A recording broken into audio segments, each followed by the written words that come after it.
अध्याय 12। इतने में जब हजारों की भीड़ लग गई, यहाँ तक कि एक दूसरे पर गिरे पड़ते थे, तो वो सबसे पहले अपने चेलों से कहने लगा, फरीसियों के कपट रूपी खमीर से चौकस रहना। कुछ ढपा नहीं जो खोला न जाएगा, और न कुछ छिपा है जो जाना न जाएगा। इसलिए जो कुछ तुमने अंधेरे में कहा है वो उजाले में सुना जाएगा, और जो तुमने कोठरियों में कानों कान कहा है वो कोठों पर प्रचार किया जाएगा। परंतु मैं तुमसे, जो मेरे मित्र हो, कहता हूं, जो शरीर को घात करते हैं परंतु उसके पीछे और कुछ नहीं कर सकते, उनसे मत डरो। मैं तुम्हें चिताता हूं कि तुम्हें किससे डरना चाहिए।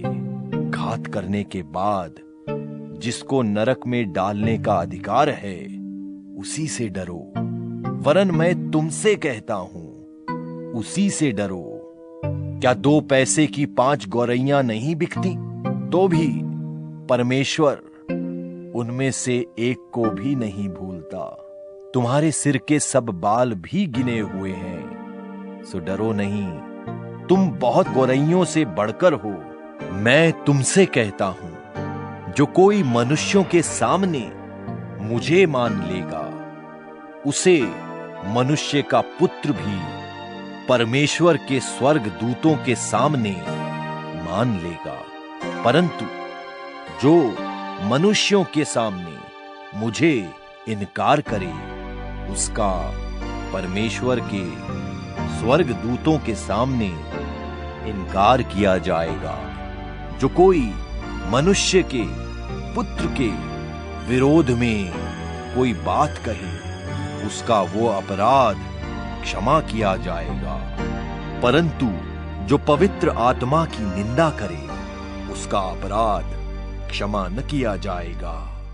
जब लोग तुम्हें सभाओं और हाकिमों और अधिकारियों के सामने ले जाएं, तो चिंता न करना कि हम किस रीति से या क्या उत्तर दें या क्या कहें, क्योंकि पवित्र आत्मा उसी घड़ी तुम्हें सिखा देगा कि क्या कहना चाहिए। फिर भीड़ में से एक ने उससे कहा, हे गुरु, मेरे भाई से कह कि पिता की संपत्ति मुझे बांट दे। उसने उससे कहा, हे मनुष्य, किसने मुझे तुम्हारा न्यायी या बांटने वाला नियुक्त किया है? और उसने उनसे कहा, चौकस रहो और हर प्रकार के लोभ से अपने आप को बचाए रखो, क्योंकि किसी का जीवन उसकी संपत्ति की बहुतायत से नहीं होता। उसने उनसे एक दृष्टांत कहा, किसी धनवान की भूमि में बड़ी उपज हुई। तब वो अपने मन में विचार करने लगा, मैं क्या करूं, क्योंकि मेरे यहां जगह नहीं जहां अपनी उपज इत्यादि रखूं। और उसने कहा, मैं ये करूंगा, मैं अपनी बकरियां तोड़कर उनसे बड़ी बनाऊंगा और वहां अपना सब अन्न और संपत्ति रखूंगा, और अपने प्राण से कहूंगा, प्राण, तेरे पास बहुत वर्षों के लिए बहुत संपत्ति रखी है, चैन कर, खा पी, सुख से रह। परंतु परमेश्वर ने उससे कहा, हे मूर्ख, इसी रात तेरा प्राण तुझसे ले लिया जाएगा। तब जो कुछ तूने इकट्ठा किया है वो किसका होगा?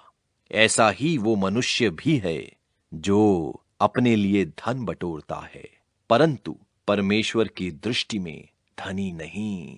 फिर उसने अपने चेलों से कहा, इसलिए मैं तुमसे कहता हूं, अपने प्राण की चिंता न करो कि हम क्या खाएंगे, ना अपने शरीर की कि क्या पहनेंगे, क्योंकि भोजन से प्राण और वस्त्र से शरीर बढ़कर है। कौवों पर ध्यान दो, वे न बोते हैं, न काटते, न उनके भंडार और न खत्ता होता है, तो भी परमेश्वर उन्हें पालता है। तुम्हारा मूल्य पक्षियों से कहीं अधिक है। तुम में से ऐसा कौन है जो चिंता करने से अपनी अवस्था में एक घड़ी भी बढ़ा सकता है? इसलिए यदि तुम सबसे छोटा काम भी नहीं कर सकते तो और बातों के लिए क्यों चिंता करते हो? सोसन के पेड़ों पर ध्यान करो कि वे कैसे बढ़ते हैं। वे न परिश्रम करते न काटते हैं, तो भी मैं तुमसे कहता हूं कि सुलेमान भी अपने सारे विभव में उनमें से किसी एक के समान वस्त्र पहने हुए न था। इसलिए यदि परमेश्वर मैदान की घास को, जो आज है और कल भाड़ में झोंकी जाएगी, ऐसा पहनाता है, तो हे अल्प विश्वासियों, वो तुम्हें क्यों न पहनाएगा? और तुम इस बात की खोज में न रहो कि क्या खाएंगे और क्या पिएंगे, और न संदेह करो, क्योंकि संसार की जातियां इन सब वस्तुओं की खोज में रहती हैं, और तुम्हारा पिता जानता है कि तुम्हें इन वस्तुओं की आवश्यकता है, परंतु उसके राज्य की खोज में रहो, तो ये वस्तुएं भी तुम्हें मिल जाएंगी। हे छोटे झुंड, मत डर, क्योंकि तुम्हारे पिता को ये भाया है कि तुम्हें राज्य दे। अपनी संपत्ति बेचकर दान कर दो, और अपने लिए ऐसे बटुए बनाओ जो पुराने नहीं होते, अर्थात स्वर्ग पर ऐसा धन इकट्ठा करो जो घटता नहीं, जिसके निकट चोर नहीं जाता और कीड़ा नहीं बिगाड़ता, क्योंकि जहां तुम्हारा धन है वहां तुम्हारा मन भी लगा रहेगा। तुम्हारी कमरें बंधी रहें और तुम्हारे दिए जलते रहें, और तुम उन मनुष्यों के समान बनो जो अपने स्वामी की बाट देख रहे हों कि वो ब्याह से कब लौटेगा, कि जब वो आकर द्वार खटखटाए तो तुरंत उसके लिए खोल दें। धन्य है वे दास जिन्हें स्वामी आकर जागते पाए। मैं तुमसे सच कहता हूं कि वो कमर बांधकर उन्हें भोजन करने को बैठाएगा और पास आकर उनकी सेवा करेगा। यदि वो रात के दूसरे पहर या तीसरे पहर में आकर उन्हें जागते पाए तो वे दास धन्य हैं। परंतु तुम ये जान रखो कि यदि घर का स्वामी जानता कि चोर किस घड़ी आएगा तो जागता रहता और अपने घर में सेंध लगने न देता। तुम भी तैयार रहो, क्योंकि जिस घड़ी तुम सोचते भी नहीं उस घड़ी मनुष्य का पुत्र आ जाएगा। तब पतरस ने कहा, हे प्रभु, क्या ये दृष्टांत तू हमी से या सबसे कहता है? प्रभु ने कहा, ये विश्वास योग्य और बुद्धिमान भंडारी कौन है जिसका स्वामी उसे नौकर चाकरों पर सरदार ठहराए कि उन्हें समय पर सीधा दे। धन्य है वो दास जिसे उसका स्वामी आकर ऐसा ही करते पाए। मैं तुमसे सच कहता हूं, वो उसे अपनी सब संपत्ति पर सरदार ठहराएगा। परंतु यदि वो दास सोचने लगे कि मेरा स्वामी आने में देर कर रहा है और दासों और दासियों को मारने पीटने लगे और खाने पीने और पियक्कड़ होने लगे, तो उस दास का स्वामी ऐसे दिन जिसकी वो उसकी बाट जोता न हो और ऐसी घड़ी जिसे वो जानता न हो आएगा और उसे भारी ताड़ना देकर उसका भाग अविश्वासियों के साथ ठहराएगा। वो दास जो अपने स्वामी की इच्छा जानता था पर तैयार न रहा और न उसकी इच्छा के अनुसार चला, बहुत मार खाएगा। परंतु जो नहीं जानकर मार खाने के योग्य काम करे वो थोड़ी मार खाएगा। इसलिए जिसे बहुत दिया गया है उससे बहुत मांगा जाएगा, और जिसे बहुत सौंपा गया है उससे बहुत मांगेंगे। मैं पृथ्वी पर आग लगाने आया हूं, और क्या चाहता हूं? केवल ये कि अभी सुलग जाती।